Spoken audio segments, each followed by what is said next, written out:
envahis-moi. Envahis-moi de ton esprit. Envahis-moi, oui, de ton esprit. Envahis-moi. Envahis-moi De ton esprit. de ton esprit. Envahis-moi.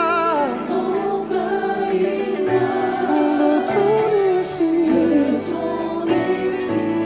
Jésus, envahis-moi. Envahis-moi Yahweh, Yavalane. de ton esprit. Envahis-moi. Envahis-moi De ton esprit. de ton esprit. Chantons ensemble. Envahis-moi. Envahis-moi. De ton esprit.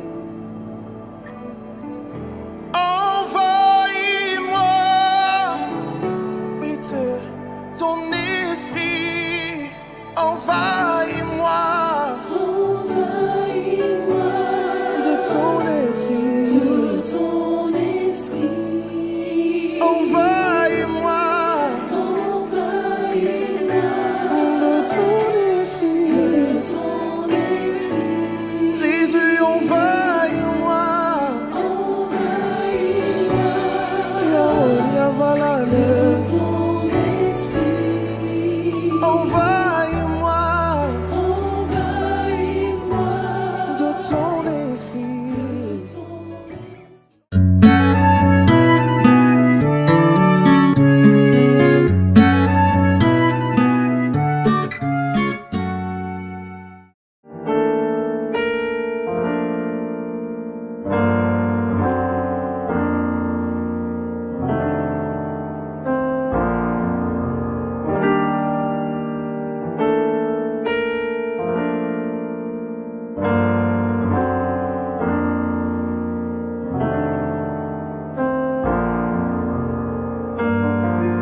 Amis internautes, frères et sœurs dans le Seigneur, la 18e semaine de l'an de grâce 2026 est terminée.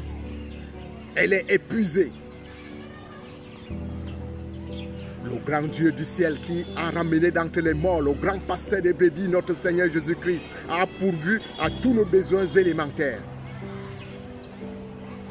Il nous a donné de l'accès à l'eau, de l'accès à l'oxygène. Il nous a donné de l'accès à pouvoir nous mouvoir. Et le temps est venu de lui accorder notre adoration. La merveilleuse aventure à la fin de cette semaine, dans laquelle je vous conduis, est fixée dans le psaume 49 qui a retenu particulièrement mon attention. Les fils de Corée ont chanté le psaume 49, duquel se retrouve un message puissant, un message éloquent, destiné à nous qui sommes parvenus à la fin des temps, dont la terrestre carrière prendra bientôt fin. Vous me donnerez volontiers la possibilité de déclamer ce psaume directement dans les Saintes Écritures. Écoutez ceci, vous tous peuples, prêtez l'oreille, vous tous habitants du monde, petits et grands, riches et pauvres. Ma bouche va faire entendre des paroles sages et mon cœur a des pensées pleines de sens. Je prête l'oreille aux sentences qui me sont inspirées, j'ouvre mon chant au son de la harpe. Pourquoi craindrais-je au jour du malheur lorsque l'iniquité de mes adversaires m'enveloppe? Ils ont confiance en leurs biens, ils se glorifient de leur grande richesse. Ils ne peuvent se racheter l'un l'autre, ni donner à Dieu le prix du rachat. Le rachat de leur âme est cher et n'aura jamais lieu. Ils ne vivront pas toujours, ils n'éviteront pas la vue de la fosse. Car ils la verront.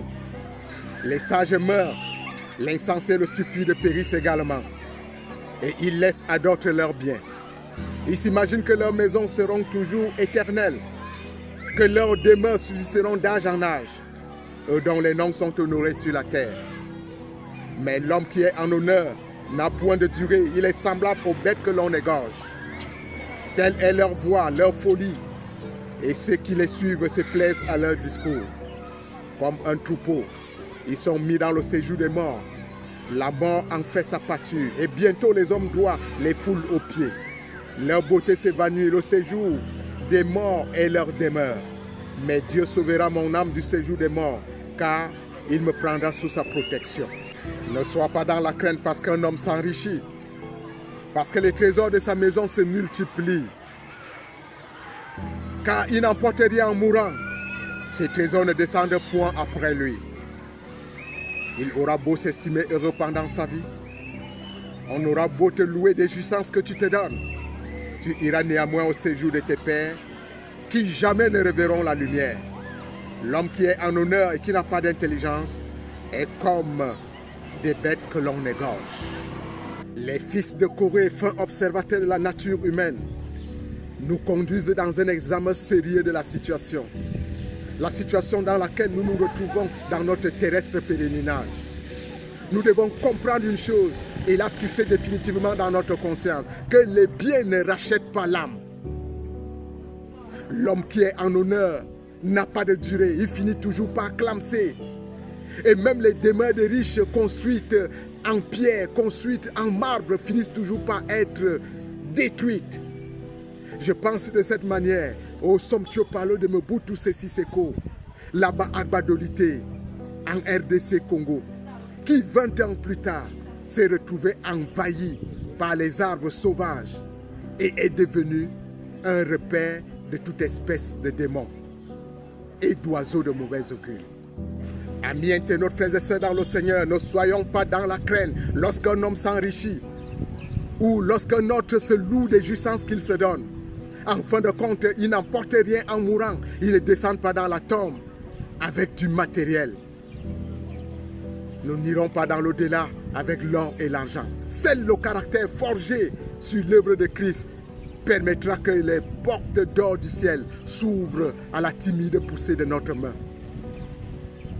Une semaine est terminée, la 18e de l'an de grâce 2026, comme je l'ai annoncé au début de cette réflexion. Allons dans nos chapelles, mettons-nous à genoux devant le Seigneur, prions avec conviction, Demandons-lui de nous envoyer l'huile qui permettra que nous soyons capables de décoller et d'aller à des dimensions supra-humaines. Cette huile, c'est le Saint-Esprit. Le Saint-Esprit nous permettra d'absorber le psaume 49 et de comprendre particule après particule le message qui nous a été adressé. À vous qui êtes aux confins du monde, que l'Éternel vous bénisse et qu'il vous garde. Qu'il vous garantisse de toute espèce de succès dans vos entreprises. Car c'est à lui le règne, la puissance et la gloire. Shalom.